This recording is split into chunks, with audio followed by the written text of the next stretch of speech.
Hi guys, welcome back to my channel. I hope you're all well and Happy New Year from me. And today what we're going to be doing is looking at Malta's new national selection process, the snippets that they've released.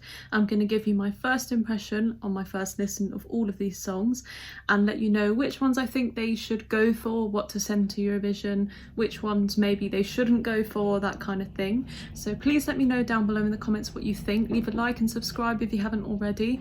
If you guys are new to my channel, my name is Rachel. I'm also part Maltese, so I'm really excited this time because they've scrapped X Factor Malta. They've gone for a new concept here, which is a national final. So I'm hoping really, very much that we get a lot more stuff like this. It's all about the children, born from our hearts.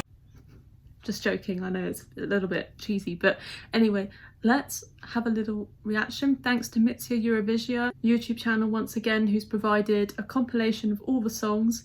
And here we go. Ooh.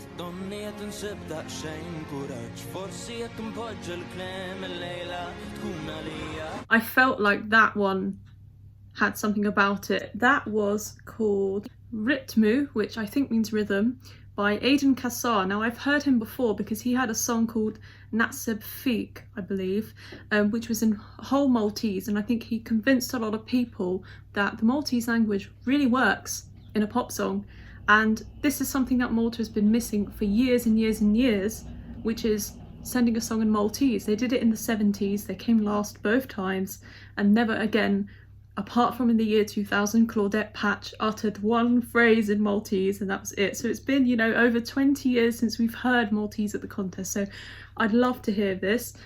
It's some cowboy aesthetic. It was kind of reminding me a little bit of Luca Honey, which is good because that came fourth. So next.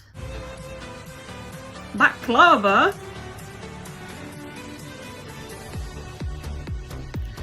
Okay. This is... Right, that was very Eurovision, wasn't it? I mean, the violins, the name Baklava, I mean, yeah, that sounded really good. I think that's definitely very Eurovision, but maybe a little bit on the dated side, maybe a bit Eurovision 2008. It could have done quite well then. But nonetheless, I think that's okay. Next we have Boy by Denise Mercieca, I think. Like we're stone cold hearted, like we're sipping martini vibes at the party. Nice voice. Face to the ceiling. These are just way too short to kind of give a decisive opinion, but you know, she had a nice voice. I think this is more kind of a first impression type of video, and if something doesn't grab you immediately or make you want to kind of keep on listening, then there's absolutely no point in sending that song to the contest. So it does kind of give you a little bit of an insight. Next we've got Two, I think, by Derrick Schembri. Maltese. Nice. Right, yeah, that was nice as well, a bit of Maltese language, but I think Aidan's one was a little bit more kind of attention grabbing.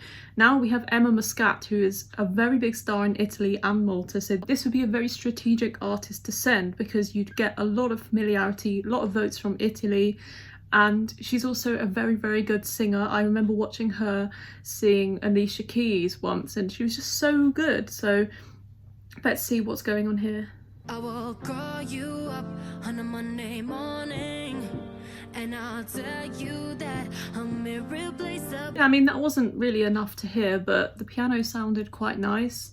Her vocals are really strong. They cut through the track quite nicely. So yeah, I think still that would be a good choice to send. I imagine that kind of ballad start will probably evolve into more of a pop song sort of after the chorus.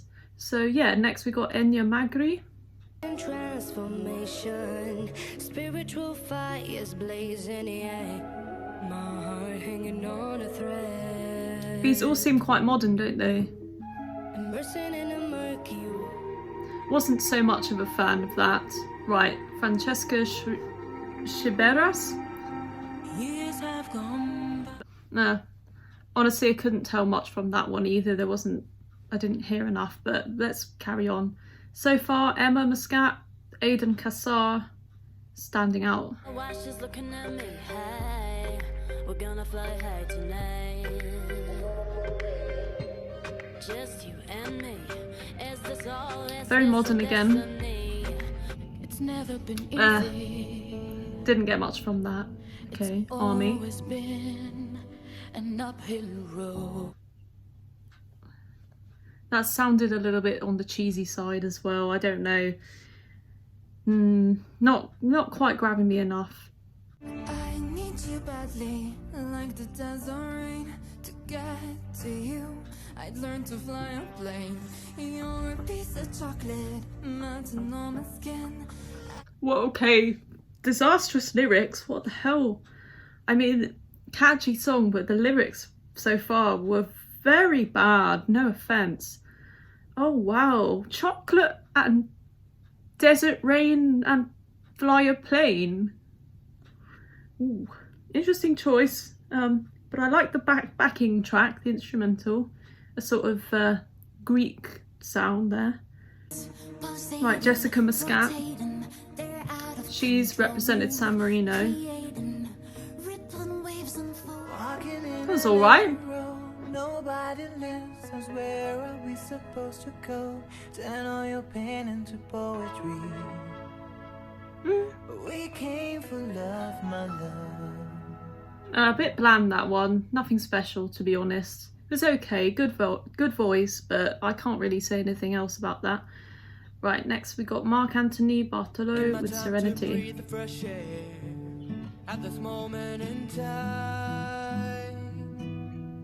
More acoustic sounding, I guess. That's okay.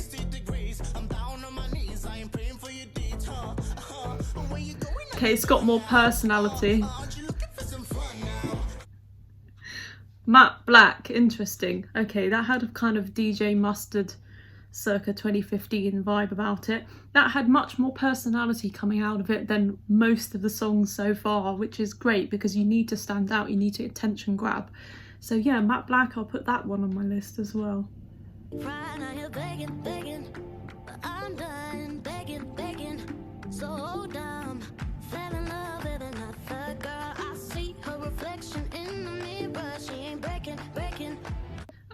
The problem is I'm just not hearing enough real instruments. It's very kind of overproduced. A lot of the stuff is electronic, and it's better to have kind of a blend of electronic instruments and real instruments. And so far I've only sort of heard a violin in that Baklava song and an acoustic guitar in another song, and everything else seemed, maybe there was a piano as well, but everything else seems to be kind of very much kind of produced on a keyboard, electronic, and there's something slightly disingenuous and not quite authentic about music like that, in my opinion, but that's just my opinion. Other people may differ in their opinion to that. Into the Fire by Nicole Azzopardi.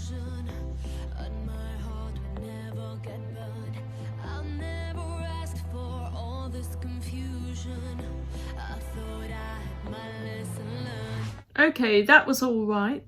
That one felt like it was going to build up into a sort of Eurofan favourite club song. So as long as the build up after that and the beat drop and everything that comes is quality, good, and doesn't sound cheesy or like it's been done before, then I think we could potentially put that on a list as well.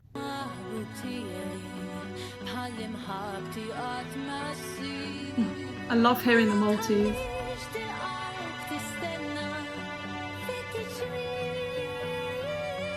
It was all right. She had a really nice sweet voice, and I like the Maltese language. It really does work in a lot of kind of pop songs. So yeah, that one sounded fine, but I don't know if it stood out as much as the other Maltese entries. When I was lost. Okay, we got a power ballad here. It was all right. Set sail for the future that shines so bright. No, didn't really hear anything too grabbing or special in that one. Carry on. Easy, but this is the way it goes. Is it the way you know? I promise till the end of time. Interesting voice. It's okay. Right, Richard Micallef. He's also represented Malta. Mumford & Sons vibe. That was okay as well, I like that.